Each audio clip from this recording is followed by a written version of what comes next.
Min-jae's chest tightened as panic clawed at his ribs. He snatched his car keys from the counter, the metal biting into his palm, and bolted for the door. The echo of his footsteps trailed behind him like a warning. He didn't think, he couldn't. All he knew was that Sophie needed him. The elevator felt too slow, every second dragging like a blade, and the moment the doors slid open he shot through the lobby and into the night, his car engine roaring to life as he sped into the city's blur of lights. Meanwhile, Sophie stirred in darkness.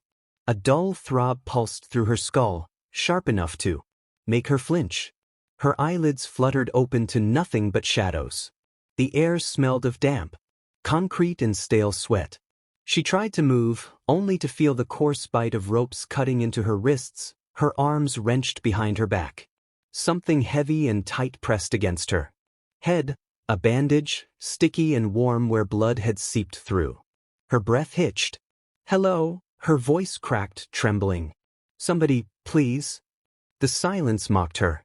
"Help me, please," she screamed again, her throat burning as her voice bounced off the cold walls. Nothing. No footsteps. No answer. Only the sound of her own frantic breathing and the pounding of her heart, each beat a reminder that she was alone. A phone call came in like a knife through Min-jae's skull.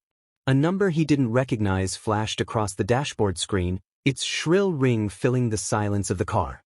He had barely left the office when instinct made him swipe to answer. "Min-jae," a voice rasped.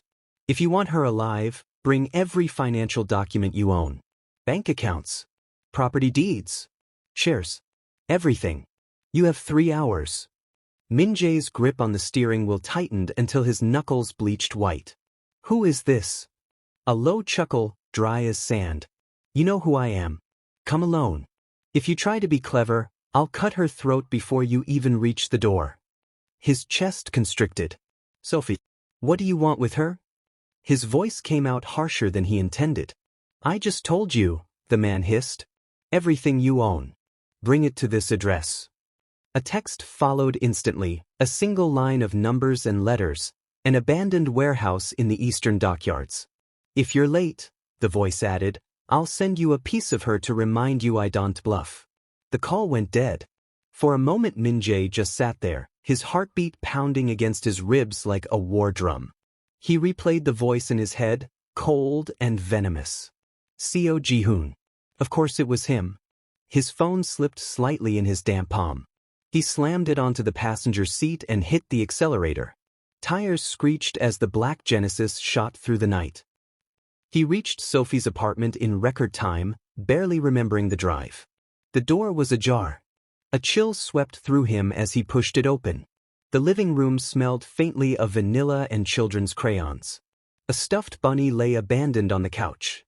But the silence was wrong. Too heavy, too empty.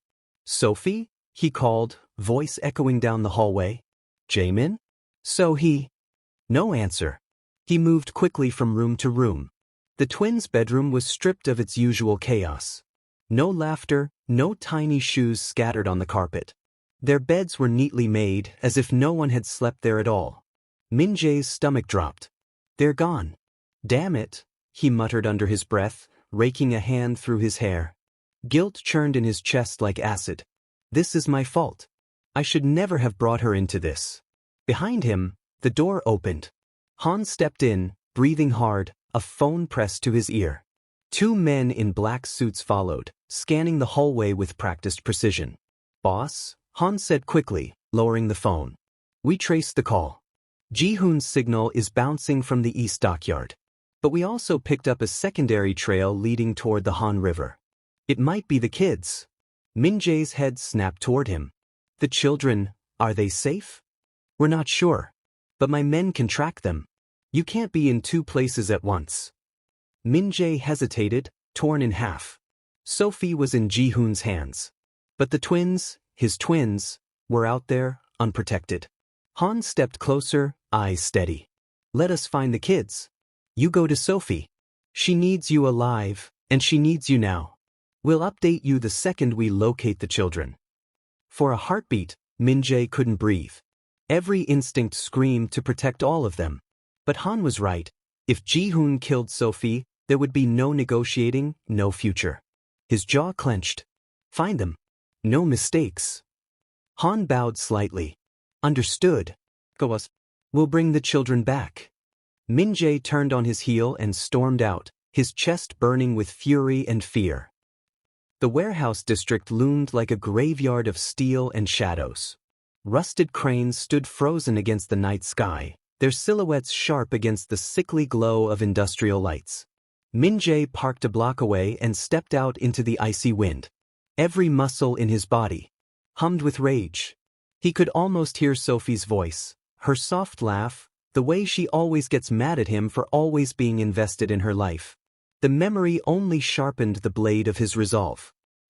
Inside the warehouse, a single spotlight burned against the darkness. Its harsh beam illuminated a small metal chair in the center of the room. Sophie sat bound to it, her wrists lashed with coarse rope. A blood-stained bandage wrapped around her head, a faint smear of crimson soaking through the gauze. Her eyes fluttered open at the sound of approaching footsteps. Min-jae? Her voice cracked, raw with fear. But the man who stepped into the light was not Min-jae. Dae-hyun, she whispered, stunned. The familiar face of the kind neighbor who'd once offered her gentle smiles now seemed wrong. His posture was different, his eyes glinting with something cold and cruel. Are you here to save me? She asked, hope trembling in her voice. The man smiled. It was slow and deliberate, a smile that didn't reach his eyes. Oh, Sophie, he said softly, almost affectionately. Save you? Why would I do that? Her confusion deepened. I don't understand. He stepped closer. The sound of his boots echoed like gunshots against the concrete. You always looked at me like I was harmless. The quiet tenant next door. But harmless men don't build empires, do they? Sophie's breath quickened. What are you talking about? The man tilted his head. Then, with unnerving calm, he reached up and peeled back the edge of his hairline. Sophie gasped as the dark locks came away in his hand, a wig. Beneath it, a bald scalp gleamed under the spotlight, veins pulsing faintly around a jagged spider-shaped tattoo that sprawled across his temples like black legs reaching for his eyes. No, she whispered. He wiped away the last traces of makeup, revealing a face sharper and colder than she had ever seen. The friendly lines were gone, replaced by the hard features of a predator. My name, he said, his voice low and lethal, is Seo Ji-hoon. The name struck her like a slap. Her breath caught in her throat. This was the man Min-jae had warned her about, the ghost in the shadows, the ruthless enemy of the Lee conglomerate. You, her voice trembled. You were pretending all this time? Ji-hoon's grin widened. Pretending is an art, Sophie. And you? You are my masterpiece. So trusting. So easy to fool. Sophie pulled at the ropes, panic rising in her chest. But what do you want from me? He crouched until his face hovered inches from hers. Leverage, he whispered. And revenge. Her pulse hammered against her skin. Min-jae destroyed my family's empire, Ji-hoon continued, his tone icy and deliberate. He thinks he's untouchable. But even kings bleed. You, my dear, are the blade at his throat. Outside, a faint crunch of gravel broke the silence. Ji-hoon straightened, a predator catching the scent of his prey. His lips curved into a deadly smile. Right on time, he murmured. Sophie's heart leapt. Min-jae. A heavy metal door screeched open. Min-jae strode in, a tall figure carved in black against the cold light. His dark coat flared with each step, the shadows sharpening the fury etched across his face. Ji-hoon. His voice cracked like thunder. Let her go. Ji-hoon clapped slowly, mockingly. Ah, the great Min-jae arrives. Did you bring my gifts? Min-jae's eyes never left Sophie. If you've touched her, she's alive. For now. Ji-hoon tilted his head. Documents. Accounts. Every asset you own. Place them at my feet, and maybe I'll consider letting her live. Min-jae's jaw tightened. You know that won't happen. Ji-hoon's grin sharpened. Then I'll start with her fingers. Perhaps you'll reconsider after you hear her scream. Sophie flinched, biting back a cry. Min-jae stepped forward, voice low and lethal. Touch her, and I'll end you before you can blink. The room thickened with tension. Ji-hoon's eyes gleamed, enjoying the challenge. Such bravado, he sneered. But tell me, Min-jae, do you think you can save her and keep your empire? Tonight you will lose one, or both. He drew a small blade from his coat, the steel glinting under the harsh light. Min-jae's fingers twitched toward the holster beneath his jacket. Sophie's heart pounded like a drumbeat of doom. Inside the warehouse, the air felt like a live wire ready to snap. Dust floated in the dim light, every particle trembling as if it knew violence was seconds away. Min-jae's eyes locked with Sophie's, a silent vow in the space between them. Hold on. I'm here. Ji-hoon raised the knife, the blade catching the overhead light like a shard of cold moon. His lips curved into a mocking smile. Shall we begin? He asked, voice smooth and cruel. Sophie shook her head so hard her hair whipped across her face. Panic clawed at her throat. She didn't understand everything happening, but she knew she didn't want blood spilled. Because of her. Please, don't, put the blade down, she pleaded, her voice breaking. But Ji-hoon moved before the words were even out. The knife flashed, lunging toward Min-jae. Sophie gasped and squeezed her eyes shut, certain the strike had found its mark. A sharp metallic clang split the air. When she dared to look, Min-jae's hand clamped around Ji-hoon's wrist, stopping the blade. Inches from his chest. Muscles strained, veins standing out as he twisted hard. The knife spun free, clattering across the floor. Not today, Min-jae hissed through gritted teeth with a smirk on his face. In a heartbeat, he kicked the weapon toward Sophie. The steel skidded to a stop beside her shoe. Ji-hoon snarled and swung a fist. Min-jae ducked, driving his own punch into Ji-hoon's ribs. The impact echoed like a gunshot. Ji-hoon staggered but came back swinging, their movements a blur of fists, elbows, and raw fury as the warehouse became a cage of flying blows and shouts. Min-jae's fist cracked against Ji-hoon's jaw with a sickening thud, blood spraying across the dusty floor. Ji-hoon's body snapped sideways and crashed onto the concrete. A sudden buzz cut through the heavy air, Min-jae's phone, vibrating in his pocket. He yanked it out, breath ragged, and pressed it to his ear. Boss, boss. Han's voice trembled on the other end, fading like a dying echo. Han. Min-jae barked, frowning at the weakening tone. What's wrong? Then he froze. A cold burn spread across his stomach. He glanced down and saw the hilt of a knife buried deep in his side, crimson already soaking through his shirt. Han's voice cracked. The twins, the line went dead. Min-jae's eyes widened. Han. Han. A low, broken laugh rolled across the warehouse.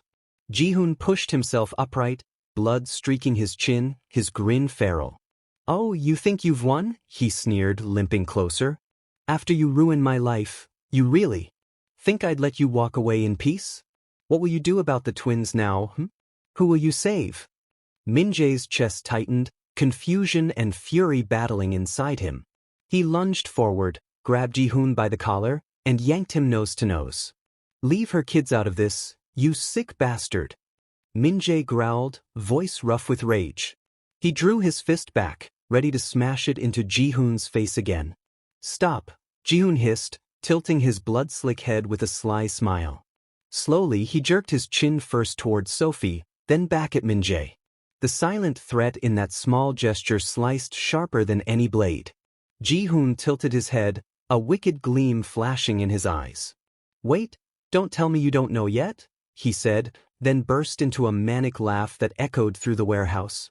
Those twins, he sneered, tapping a blood-stained finger against his temple, are your biological children, you idiot. Sophie's breath caught. Her eyes went wide, shimmering with panic as if the world had just tilted beneath her feet. She had never told Min-jae.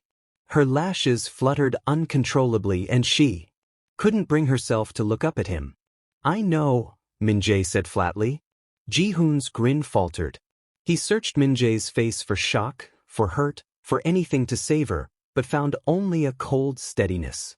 Min-jae raised an eyebrow, his voice a razor's edge. I'm not a fool like you. I knew those kids were mine the moment I calculated their age. I was just waiting for Sophie to tell me the truth. That's all, you pathetic liar. Before Ji-hoon could spit another word, Min-jae's fist shot forward with brutal force. The punch smashed into Ji-hoon's eye with a wet crack, jerking his head back and spraying blood. Ji-hoon staggered, but Min-jae wasn't done. Grabbing his collar, Min-jae spun and hurled him to the concrete. Ji-hoon hit the floor hard, the sound of impact ringing like a gunshot through the cold warehouse.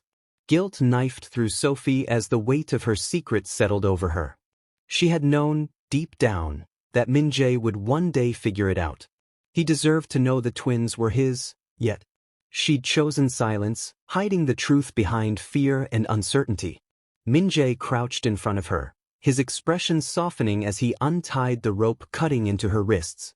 "Are you okay?" he asked, his eyes sharp with concern despite the chaos around them. Before she could think, Sophie leaned forward and pressed her lips to his. The kiss was desperate, trembling with regret and relief. "The kids," she whispered against his mouth, tears spilling down her cheeks. Min-jae brushed his thumb gently across her wet skin, a brief tenderness flashing before his face hardened again. He rose and strode toward Ji-hoon, fury tightening every step. "Where are the kids?"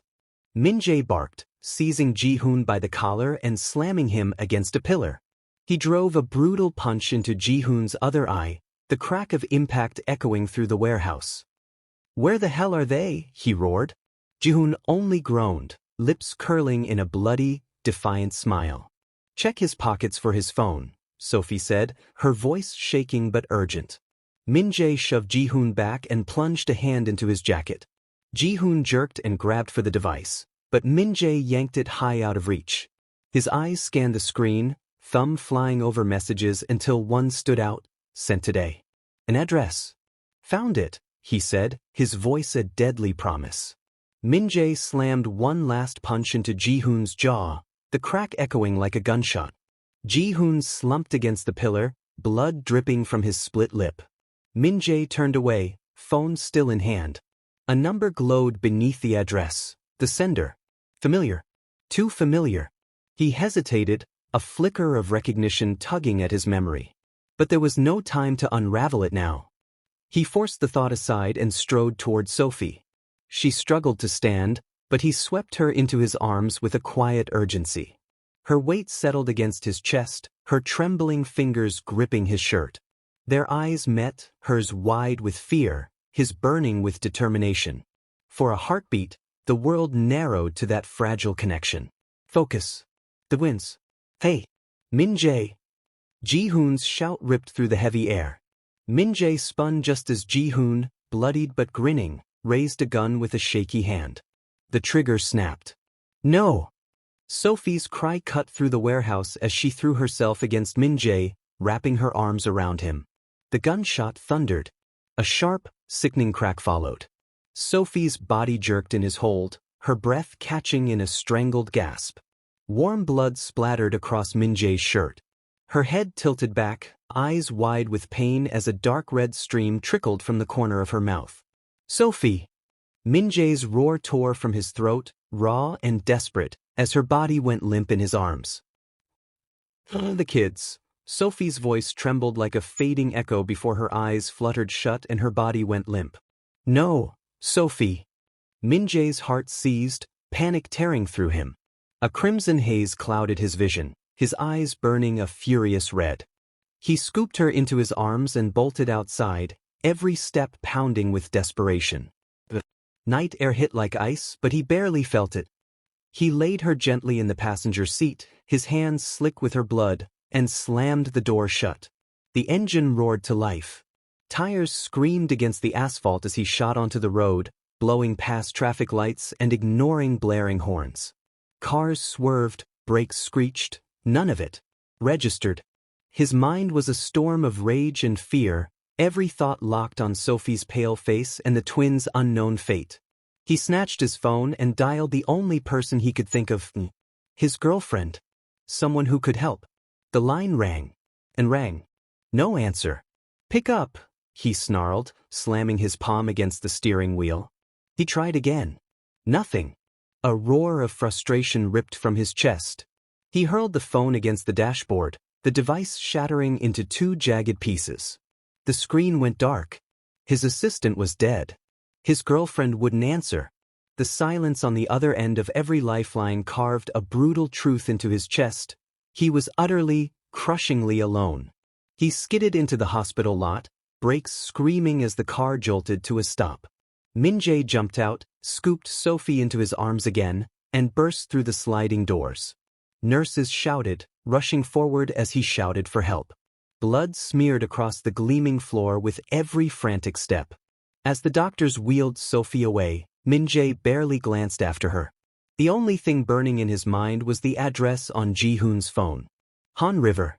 He sprinted back to the car and gunned the engine, the tires shrieking against the asphalt. Every second felt like an eternity as the city blurred past his windows, headlights streaking like ghosts. Please, let them be safe. When he finally reached the riverbank, he slammed the brakes so hard the car fishtailed on the gravel. He jumped out, chest heaving, eyes sweeping the dark shoreline, and froze. 2 small figures splashed in the shallow water, their laughter carrying through the quiet night. Daddy Min-jae! The twins shouted in unison when they spotted him. Their little feet kicked up sprays of water as they dashed toward him, faces lit with pure excitement. They collided against his legs, wrapping their tiny arms around him. Min-jae dropped to his knees and gathered them close, the sharp sting of relief nearly buckling him. His hands trembled as he held them, drinking in the warmth of their small bodies. Jaemin tipped his head back, eyes wide with innocent expectation. She said Mummy would be here, he chirped, glancing left and right at the empty riverbank. Where is Mummy? He asked softly. Min-jae drew a long, shuddering breath. He raked a blood-streaked hand through his hair, pushing it back as he exhaled a heavy sigh. His heart pounded, torn between the desperate need to reassure them and the raw fear tightening in his chest. You two are okay, right? Min-jae dropped to his knees, scanning their small bodies with frantic eyes. His hands hovered over their arms and faces, searching for any sign of bruises or cuts. Nothing. Not a single mark. A sharp breath escaped him, half relief, half disbelief. He pulled them both into a crushing hug, their tiny frames warm against his chest. For the first time in years, tears pricked his eyes, hot and unstoppable. He tried to blink them back, but the flood wouldn't stop. Daddy? Are you crying? Sohee's soft voice broke through the night. She tilted her head, her sharp little eyes studying his face with a wisdom far beyond her age. Min-jae gave a small, shaky shake of his head, but the wetness on his cheeks betrayed him. Do adults cry too? Jaemin piped up, his voice loud and curious. Uncle Dae-hyun said men don't cry. Despite the ache in his chest, a quiet laugh slipped out of Min-jae. He ruffled Jaemin's hair, a faint smile tugging at his lips. Then Uncle Dae-hyun is wrong, he murmured, shaking his head. Even strong men cry sometimes. The twins giggled, their innocence a fragile light in the heavy darkness around them. For a fleeting moment, Min-jae let himself breathe, holding them tighter as if he could keep the world's dangers away by sheer will. Days blurred into nights as Min-jae kept his silent vigil at the hospital. Sophie remained unconscious, her face pale against the crisp white sheets. Every time he stepped into the room, a quiet storm brewed inside him, fear, anger, and a gnawing helplessness. He left nothing to chance. 30 of his men were stationed across the hospital grounds, 5 of them posted permanently in the hallway outside her room. Anyone who came near was checked and questioned. He couldn't risk another surprise. Whenever the twins asked about their mother, Min-jae forced a gentle smile and the same careful answer.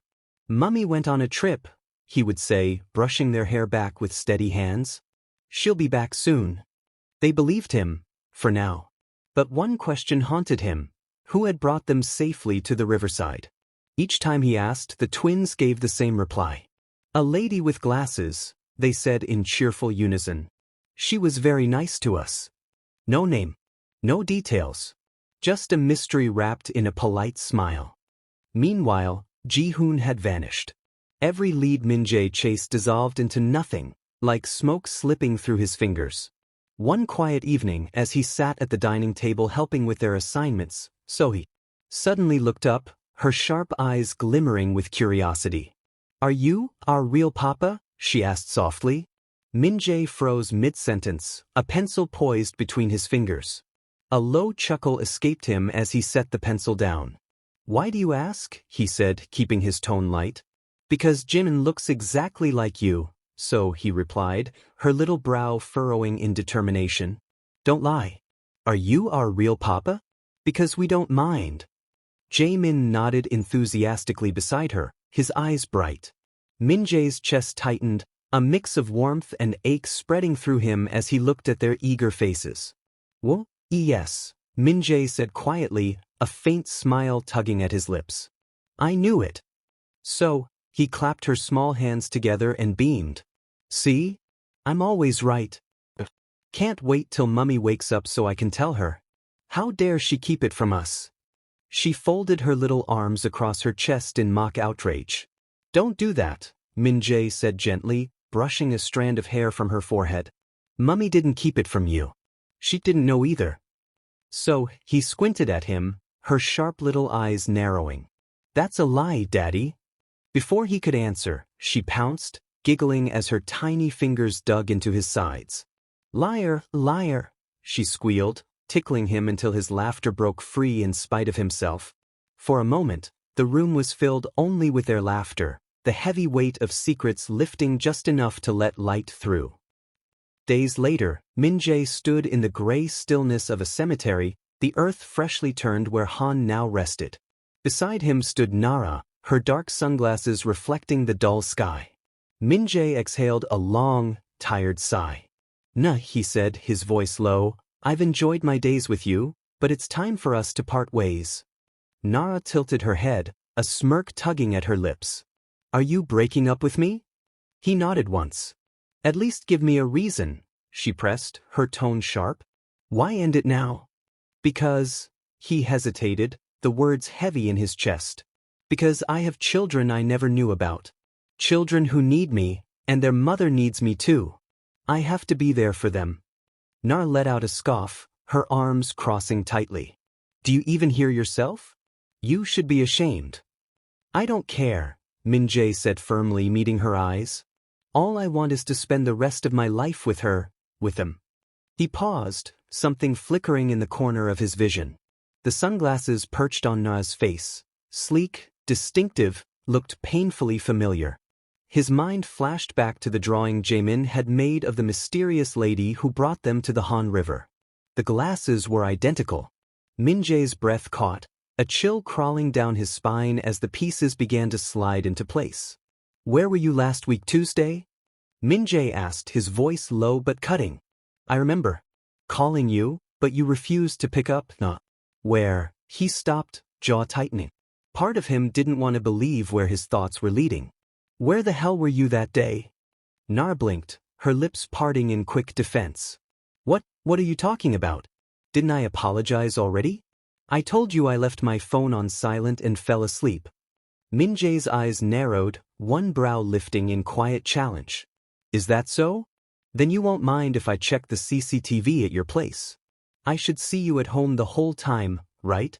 The color drained from her face. Her eyes flickered, darting side to side as a nervous tremor betrayed her. "What?" she snapped, her voice rising. "What are you trying to say? That I kidnapped the kids? That I had something to do with Sophie getting hurt?" Min-jae let out a cold, slow smirk, the kind that made her stomach twist. "Interesting," he said softly. "I never mentioned Sophie's kidnapping. Or the twins." Nara's breath hitched. The silence that followed was deafening. That was the moment she realized she'd just exposed herself.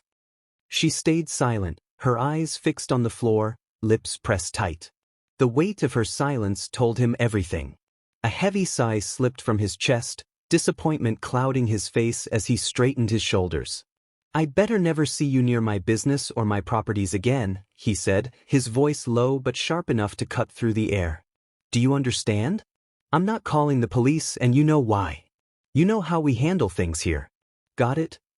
He adjusted the lapel of his suit with a careless shrug and turned to leave, his footsteps echoing across the room. "It's all your fault," she suddenly snapped, her voice slicing through the tense quiet. He froze mid-stride and slowly turned back, his eyes narrowing as they locked on her. "I couldn't accept the fact that you cheated on me with a black woman," she blurted, her voice trembling between anger and heartbreak. "I've tried to process it in my head, but it just doesn't make sense. Yes, Ji-hoon came to me and asked for my help, even knowing the history you two share. But I agreed when I realized it involved Sophie and her kids. I was supposed to hurt them," her words cracked, and she shook her head, eyes glossing with unshed tears. "But I couldn't. They're just children, sweet, loving children, and they were so kind to me that I couldn't lay a hand on them. I thought Sophie would be the one to come for them so I would finish her once and for all, but when I saw you, I had to back out. You stupid cheater." Min-jae lowered his head, a muscle ticking in his jaw as he stepped closer. "I never cheated on you," he said quietly but firmly. "We started dating 3 years ago, 3 years. Do the math." His words hung in the air like a slap. He exhaled sharply, rolling his eyes in frustration, and turned away. Without another glance, he strode off, his footsteps heavy with anger, leaving her crumpled and sobbing in the silence he left behind. Min-jae received the news with a sharp jolt of relief. Ji-hoon had finally been captured. The twist came like a cruel irony. He was caught at the very hospital where Sophie was recovering. There, justice was swift and merciless. Ji-hoon's men showed no pity, ending his reign of chaos before the law could even reach him. Nar didn't ask for forgiveness. She packed her bags quietly and left town without a word. Min-jae didn't stop her. He had warned her to stay away, and now her absence meant nothing to him. When Sophie finally opened her eyes, weak but awake, the first words that tumbled from her lips were not about her pain, but about her children. "My kids, where are my kids?" she whispered, her voice barely stronger than a breath. "They're safe," Min-jae assured her gently, his eyes softening as he took her hand. "They can't wait to see you." Tears welled in her eyes, a shaky smile breaking through her exhaustion. "I'm sorry," Min-jae said quietly, his voice rough with regret. He took her hand, gently rubbing his thumb over her knuckles as if to ease every past hurt. "I'm sorry I couldn't protect you." Sophie shook her head, her eyes shining. "You did your best, Min-jae. Don't apologize for something you couldn't control, okay?" She took a shaky breath, her lips trembling. "I should be the one saying sorry for keeping the kids from you." They stared at each other for a long, silent moment, the air between them warm and full of unspoken feelings. Slowly they leaned closer. Their foreheads touched first, a quiet promise, before their lips met in a gentle kiss that grew deeper, carrying forgiveness and the hope of a new beginning. Days later, when Sophie was discharged, her children rushed to her side, their little arms wrapping around her in a storm of love and questions. "Mommy, why aren't you going to work?" Sophie asked, tugging at her sleeve. "Why are you so skinny now?" Jaemin piped up, eyes wide as they noticed the plaster on her forehead. Sophie laughed softly, brushing their hair back with trembling fingers. "It's nothing," she said with a playful wink. "I just tripped and got too busy to eat. Mommy's fine. Daddy Min-jae said he's our real daddy. Is that true?" She pulled them close and gave a little laugh. "Did he really tell you that?" They both nodded. "Then he's right." The children squealed with joy. For their safety, they all moved into Min-jae's home, where security and warmth wrapped around them like a promise. Life slowly bloomed again. Min-jae spoiled them with outings, shopping, trips, playground adventures, and quiet family dinners that turned into late-night laughter. In time, love settled where fear once lived.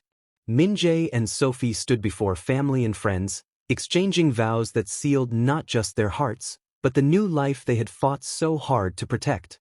And so they built a future together, strong, joyful, and unshakable, living the happily ever after they had once only dared to dream. And that's a wrap. Episode 3 marks the end of our story. Thank you so much for watching and supporting this journey from start to finish. It truly means the world to us. Don't forget to like, comment, and subscribe for more Moon Bunny stories, because there are plenty more adventures on the way. I'd also love to know where you're watching from and what your favorite moments were in this series. Share them in the comments below. Thank you again for being part of the Moon Bunny family.